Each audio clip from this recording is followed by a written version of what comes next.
Assalamualaikum warahmatullahi wabarakatuh.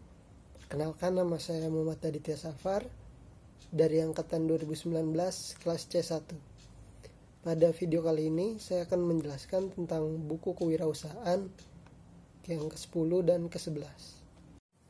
Baik, yang pertama yang akan kita bahas adalah buku KWU 10 tentang identifikasi akses pembiayaan atau modal usaha baru. Unit usaha di bidang kuliner, produk atau jasa, makanan dan minuman tradisional. Elemen 1, identifikasi pentingnya pembiayaan atau modal. Kriteria unjuk kerja, alasan kebutuhan modal usaha baru diidentifikasi. Batasan variabel, alasan usaha baru perlu modal dapat mencakupi. Kita checklist yang siklus pengembangan produk yang panjang. Lalu ada sumber-sumber modal personal. Sumber-sumber modal personal dapat mencakupi. Kita checklist yang pertama, dana pribadi pendiri. Yang kedua, teman dan keluarga. Lalu ada potensi peningkatan perdana dipersiapkan. Potensi peningkatan pendanaan dapat mencakupi. Yang kita checklist ada 2, yaitu yang pertama personal funds atau dana pribadi, yang kedua creative source atau sumber-sumber kreatif. Lalu identifikasi yang kedua, identifikasi sumber-sumber pembiayaan ekuitas. Business angel diidentifikasi. Business angel mempunyai karakteristik yang akan kita checklist ada 2. Yang pertama, mereka berinvestasi sesuai dengan kelayakan proyek dengan harapan keuntungan di masa depan. Yang kedua, tujuan utama mereka adalah untuk menerima pengembalian investasi mereka. Lalu jenis venture capital diidentifikasi. Tidak ada yang kita checklist, dan IPO juga tidak ada yang kita checklist karena ini merupakan usaha baru. Yang ketiga, identifikasi pembiayaan pinjaman. Bank komersial diidentifikasi.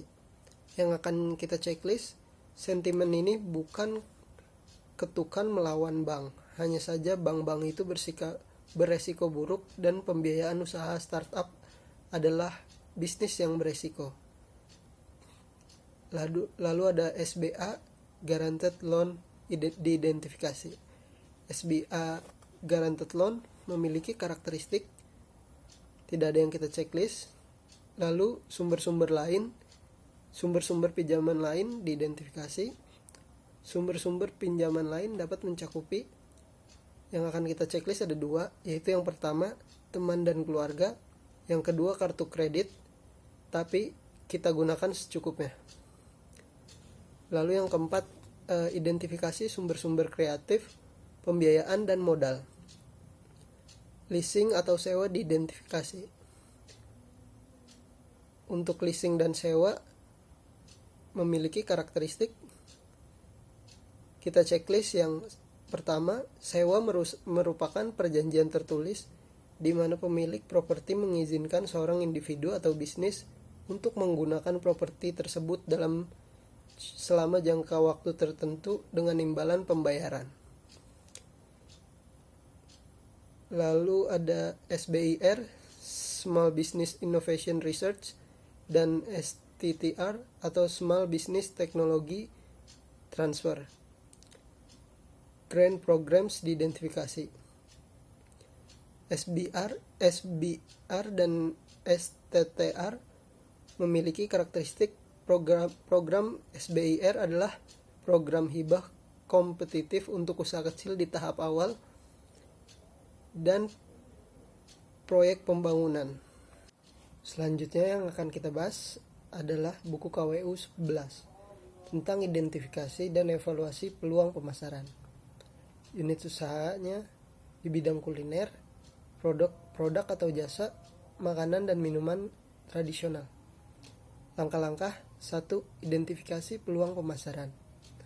Kriteria kinerja 1.1, informasi tentang kebutuhan pasar dan jenis pemasaran hasil rekaman atau rekam hasil informasi tentang kebutuhan pasar dapat mencakupi kebutuhan pelanggan, kita checklist.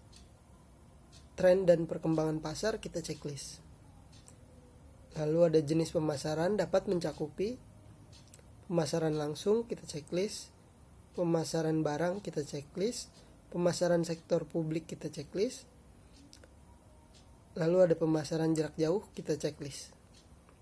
1.2 potensi pasar baru dan kontribusi pada bisnis diteliti untuk masuk, membentuk atau mempengaruhi pasar dalam hal kemungkinan kontribusi terhadap bisnis. Potensi pasar baru dapat mencakupi e-commerce, kita checklist. Kontribusi pada bisnis dapat mencakupi dipengaruhi pada volume penjualan, kita checklist. Profitabilitas, kita checklist. 1.3 pendekatan kewirausahaan inovatif dan ide-ide kreatif. Diidentifikasi untuk aplikasi bisnis potensial mereka dan dikembangkan menjadi peluang pemasaran potensial. Pendekatan kewirausahaan inovatif dan ide-ide kreatif dapat mencakupi functional approach, yaitu atau penjualan, pembelian, pengangkutan, penyimpanan, pembelanjaan, penanggungan resiko, standarisasi, pengumpulan informasi pasar, kita checklist. Lalu yang kedua ada investigasi peluang pemasaran. 2.1 peluang pemasaran, diidentifikasi kemungkinan mereka cocok dengan tujuan dan kemampuan organisasi. Peluang pemasaran dapat mencakupi, kita checklist, yang pengembangan produk, yaitu dijual kepada pelanggan dengan mengubah FAB atau features, advantage, and benefit dari produk, mengubah mode atau menambahkan ukuran baru. 2.2 hasil evaluasi peluang, diidentifikasi untuk menentukan dampaknya pada basis bisnis dan pelanggan saat ini. Hasil evaluasi peluang dapat mencakupi, yang akan kita checklist pada kolom ini ada 3, yaitu yang pertama desain fungsional dari produk dan daya tarik penampilannya. Yang kedua fleksibilitas, memungkinkan adanya modifikasi ciri luar dari produk untuk memenuhi permintaan konsumen atau perubahan teknologi dan persaingan. Yang ketiga, kemudahan untuk diproduksi dan diproses. 2.3 kelayakan finansial dari setiap peluang pemasaran dinilai berdasarkan faktor eksternal, biaya, manfaat, resiko, dan peluang. Kelayakan finansial dapat mencakupi, yang pertama biaya, kita checklist. Yang kedua peluang, kita checklist. Lalu 2.4 kemungkinan strategi pesaing potensial, diidentifikasi dari pesaing dengan produk atau jasa yang sama. Strategi pesaing dapat mencakupi, yang akan kita checklist, pemotongan harga. 2.5 ranking peluang pemasaran dalam hal kelayakan dan kemungkinan kontribusinya pada bisnis. Ranking peluang pemasaran dapat mencakupi, yaitu yang akan kita checklist, new topics. Lalu yang ketiga ada evaluasi perubahan yang diperlukan untuk operasi bisnis saat ini.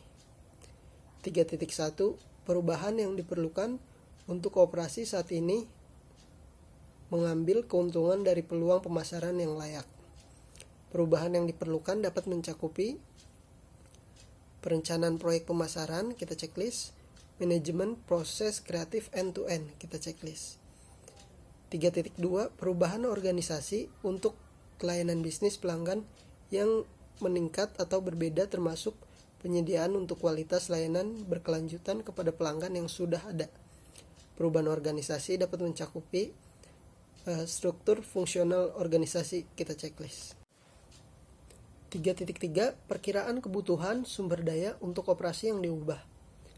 Perkiraan kebutuhan sumber daya, staf tambahan kita checklist, peralatan kita checklist, biaya produksi kita checklist. 3.4 Komunikasi kelayakan, membuat perubahan pada operasi saat ini kepada pemangku kepentingan utama. Komunikasi kelayakan, staf keuangan kita checklist, manajer kita checklist, pemilik kita checklist. 3.5 Dokumentasi peluang pemasaran yang baru, identifikasi dan perubahan yang diperlukan. Cukup sekian video tentang buku kewirausahaan 10 dan 11 dari saya. Kurang lebihnya mohon maaf. Wassalamualaikum warahmatullahi wabarakatuh.